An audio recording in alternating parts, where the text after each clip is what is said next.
नमस्कार विद्यार्थियों।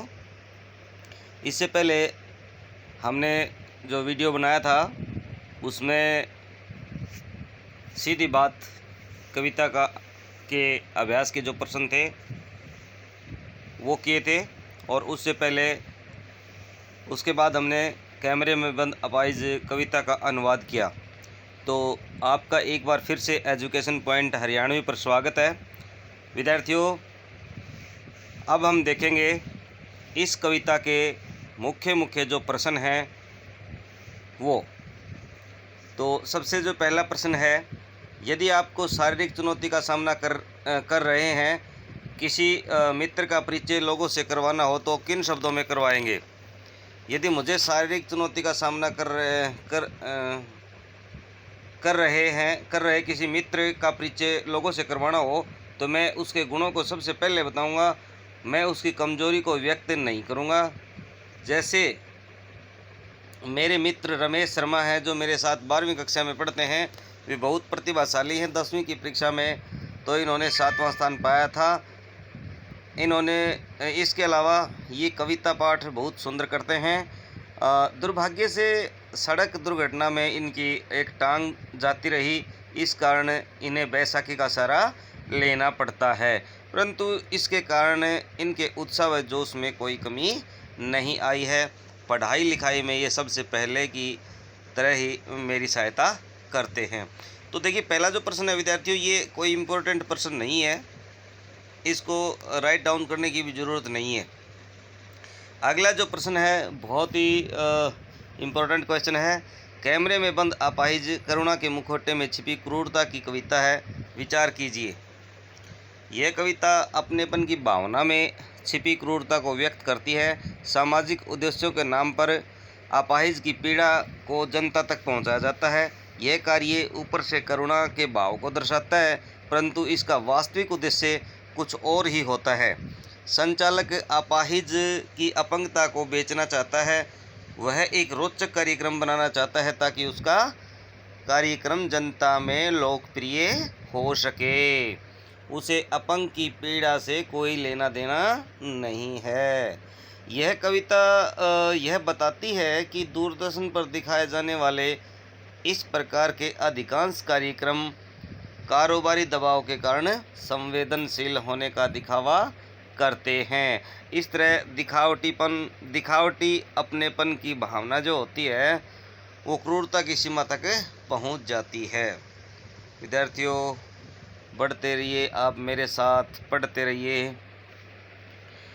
यदि आप मेरे चैनल पर नए हैं तो चैनल को सब्सक्राइब करना ना भूलें, बेल आइकन को ज़रूर दबा लें, क्योंकि उसके पश्चात सबसे पहले वीडियो आपके पास पहुंचेगी। अगला प्रश्न, हम समर्थ शक्तिमान और हम एक दुर्बल को लाएंगे पंक्ति के माध्यम से कवि ने क्या संदेश दिया है या क्या व्यंग्य किया है। देखिए, ये भी महत्वपूर्ण प्रश्न है, कई बार एग्जाम में आ चुका है। तो ये ना समर्थ शक्तिवान, ये शक्तिवान आएगा भाई, विस्प्रिंट है, ये नहीं आएगा, पूरा से आएगा इसमें। कैमरे में बंद अपाहिज कविता में हम समर्थ शक्तिमान हम एक दुर्बल को लाएंगे पंक्तियों के माध्यम से कवि ने क्या कहना चाहा है, इस तरह से भी प्रश्न पूछा जा सकता है।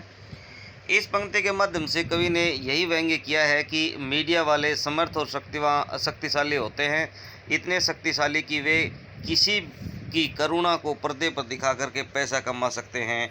वे दुर्बल अर्थात अपाहिज को लोगों के सामने प्रस्तुत कर सकते हैं ताकि लोगों की सहानुभूति प्राप्त करके प्रसिद्धि पाई जा सके। अगला प्रश्न, यदि शारीरिक रूप से चुनौती का सामना कर रहे व्यक्ति और दर्शक दोनों एक साथ, दर्शक नहीं भाई, ये होता है दर्शक, दोनों एक साथ रोने लगे तो उससे प्रश्नकर्ता का कौन सा, ये कुछ मिसप्रिंट है भाई, मैं ये उच्चारण कर रहा हूँ, कौन सा उद्देश्य पूरा होगा। कार्यक्रम संचालक व निर्माता का एक ही उद्देश्य होता है भाई, अपने कार्यक्रम को लोकप्रिय बनाना ताकि वह धन व प्रसिद्धि प्राप्त कर सके। इस उपलब्धि के लिए उसे चाहे कोई भी तरीका क्यों ना अपनाना पड़े वह अपनाता है। कविता के आधार पर यदि शारीरिक रूप से चुनौती का सामना कर रहे व्यक्ति और दर्शक दोनों एक साथ रोने लगेंगे तो इससे सहानुभूति बटोरने का संचालक का उद्देश्य है वो पूरा हो जाता है। समाज उसे अपना हितैषी समझने लगता है तथा इससे उसे धन व यश प्राप्त होता है। अगला प्रश्न, पर्दे पर वक्त की कीमत है कह करके कवि ने पूरे साक्षात्कार के प्रति अपना नज़रिया किस रूप में रखा है। यहाँ कवि कहना चाहता है कि मीडिया के लोग सहानुभूति अर्जित करना चाहते हैं। वे चाहते हैं कि अपंग व्यक्ति के साथ साथ दर्शक भी रोने लगे, लेकिन वे इस रोने वाले दृश्य को ज़्यादा देर तक नहीं दिखाना चाहते क्योंकि ऐसा करने में उनका पैसा बर्बाद होगा। समय और पैसे की बर्बादी वे नहीं करना चाहते। ये कविता के आसपास के प्रश्न भाई। कैमरे में बंद अपाहिज कविता की व्यंग्य पर टिप्पणी कीजिए। इम्पोर्टेंट क्वेश्चन है भाई ये। इस कविता में कवि ने मीडिया की ताकत के बारे में बताया है। मीडिया अपने कार्यक्रमों के प्रचार व धन कमाने के लिए किसी की करुणा को भी बेच सकता है। वह ऐसे कार्यक्रमों का निर्माण समाज सेवा के नाम पर करता है, परंतु उसे इस कार्य व्यापार में न तो अपाहिजों से सहानुभूति होती है और न ही उनके प्रति मान सम्मान की चिंता। वह सिर्फ अपने कार्यक्रम को रोचक बनाना जानता है। रोचक बनाने के लिए वह ऊट पटांग प्रश्न पूछता है और पीड़ित की पीड़ा को बढ़ा चढ़ा करके बताता है। अगला प्रश्न, कार्यक्रम को सफल बनाने के लिए प्रश्नकर्ता की मानसिकता कैसी होती है। कार्यक्रम को सफल बनाने के लिए प्रश्नकर्ता की मानसिकता अपाहिज को रुलाने की होती है। वह सोचता है कि अपंग के साथ साथ यदि दर्शक भी रोने लगे तो उसकी सहानुभूति चैनल को मिल जाएगी, इससे उसको धन व यश की प्राप्ति या लाभ या प्रसिद्धि मिल जाएगी। अगला प्रश्न है, कैमरे में बंद अपाहिज कविता को आप करुणा की कविता मानते हैं या क्रूरता की। ये तक सम्मत नहीं तर्क सम्मत उत्तर दीजिए भाई। इस कविता को हम क्रूरता की कविता मानते हैं। यह कविता मीडिया के व्यापार व कार्यशैली पर व्यंग्य करती है। दूरदर्शन कमज़ोर अशक्त वर्ग के दुख को बढ़ा चढ़ा करके समाज के सामने प्रस्तुत करता है। वह कमज़ोर वर्ग की सहायता नहीं करता अपितु अपने कार्यक्रम के जरिए स्वयं को समाज हितैषी सिद्ध करना चाहता है। अतः यह कविता पूर्णतः मीडिया की क्रूर मानसिकता को दर्शाती है। अगला प्रश्न, यह अवसर खो देंगे पंक्ति का आशय या तात्पर्य क्या है। प्रश्नकर्ता विकलांग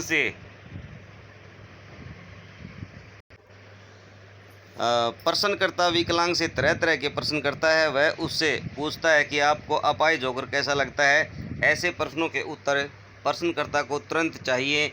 यदि दिव्यांग के लिए सुनहरा अवसर है कि वह अपनी पीड़ा को समाज के सामने या समक्ष करे, ऐसा करने से उसे लोगों की सहानुभूति व सहायता मिल सकती है। यह पंक्ति मीडिया की कार्यशैली व व्यापारिक मानसिकता पर करारा व्यंग्य है। प्रश्न नंबर 5 है भाई, दूरदर्शन वाले कैमरे के सामने कमज़ोर को क्यों लाते हैं। तो दूरदर्शन वाले जानते हैं कि समाज में कमज़ोर व अशक्त व्यक्ति के प्रति लोगों की जो करुणा है वो उसका भाव होता है। लोग दूसरे के दुख के बारे में जानना चाहते हैं। दूरदर्शन वाले इस भावना का फ़ायदा उठाना चाहते हैं तथा अपने लाभ के लिए ऐसे कार्यक्रम बनाते हैं।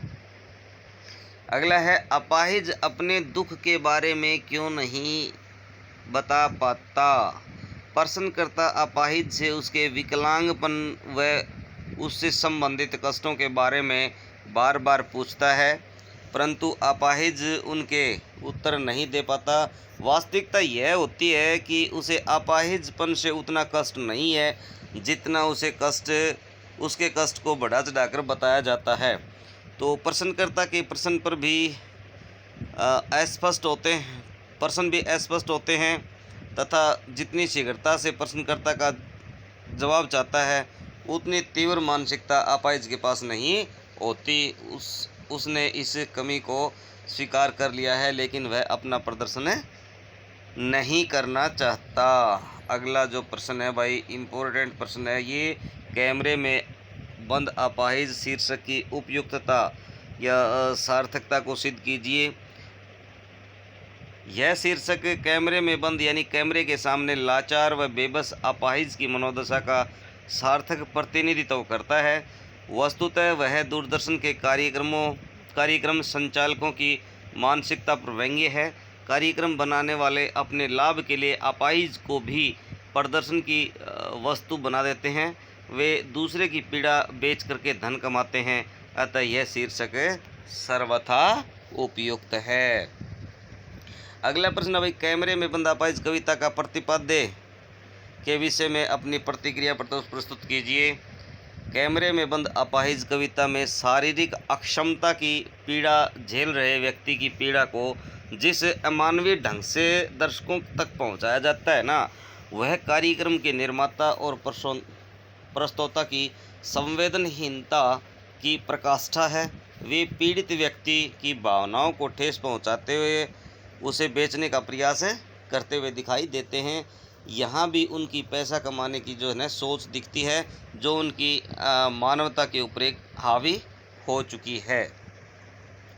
अगला प्रश्न है, प्रश्नकर्ता अपाहिज की ये कूली हुई नहीं भाई फूली हुई आँखों की तस्वीर बड़ी क्यों दिखाना चाहता है।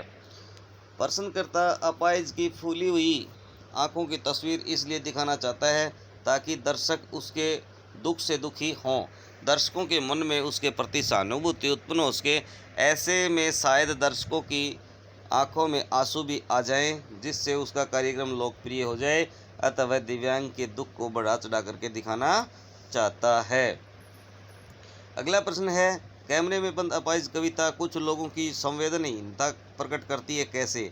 तो कैमरे में बंद अपाहिज कविता कुछ लोगों की संवेदनहीनता इसलिए प्रकट करती है क्योंकि ऐसे लोग धन कमाने एवं अपने कार्यक्रम के प्रचार प्रसार के लिए दूसरों की भावनाओं को ठेस पहुंचाते हैं और किसी की करुणा बेच करके अपनी आय बढ़ाना चाहते हैं। ऐसे लोग अपाहिजों से सहानुभूति नहीं रखते, बल्कि वे अपने कार्यक्रम को रोचक बनाने के लिए उल्टे सीधे प्रश्न पूछते हैं। तो देखिए विद्यार्थियों, इस प्रकार इस कविता के जो मुख्य प्रश्न थे उनको हमने कर लिया है। इनको अपनी कॉपी में उतार लें अच्छी तरह से और बार बार इनको याद करने का प्रयत्न करें। आपके अपने चैनल एजुकेशन पॉइंट हरियाणवी पर आप जयपाल शास्त्री के साथ निरंतर बने रहें। यदि आपको किसी विषय में और कोई वीडियो की ज़रूरत है तो आप मुझे कमेंट बॉक्स में लिख करके बताएं, मैं आपका सॉल्यूशन हर संभव दूंगा। तो आप वीडियो को शुरू से लेकर आखिर तक ज़रूर देखें और यदि चैनल पर नए हैं तो चैनल को सब्सक्राइब करना ना भूलें। Thank you. जय हिंद, जय भारत।